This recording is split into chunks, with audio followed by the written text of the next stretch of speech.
Ahead of the open today, we're expecting the Australian market up about 0.6% at 4981.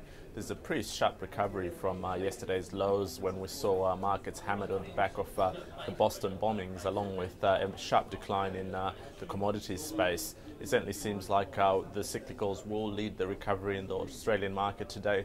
So we'll be looking for gains in the materials, energy and industrial space.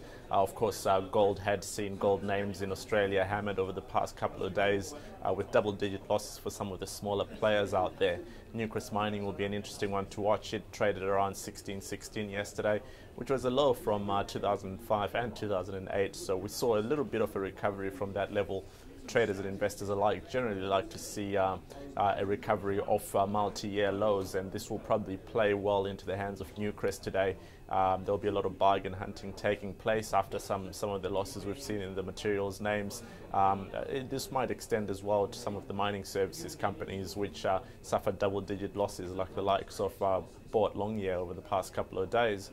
Now, with the cyclical space leading the recovery, it will be all up to the defensives and how they respond to some of the recent changes in risk sentiment across the board. Of course, yield plays and some of the defensive names have helped underpin the market over the past couple of days and put a floor, so to speak, with a little bit of support from the likes of the consumer staples like Woolworths and Wesfarmers, and the banks, of course, which continue to enjoy that yield attractive play.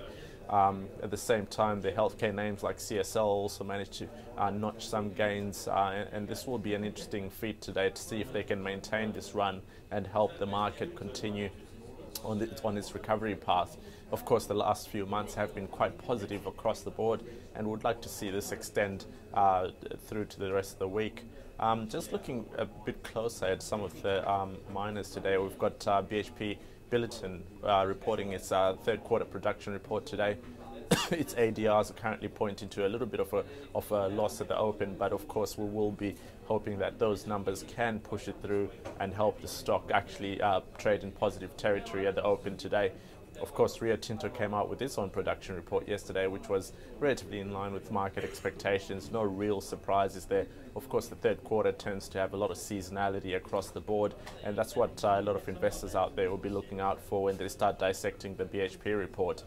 As a result, I think we might end up having a fairly positive day for the Australian market, and of course we'll have to see how the economic front plays through on the macro economic events perspective, and how this feeds through to the rest of the risk space.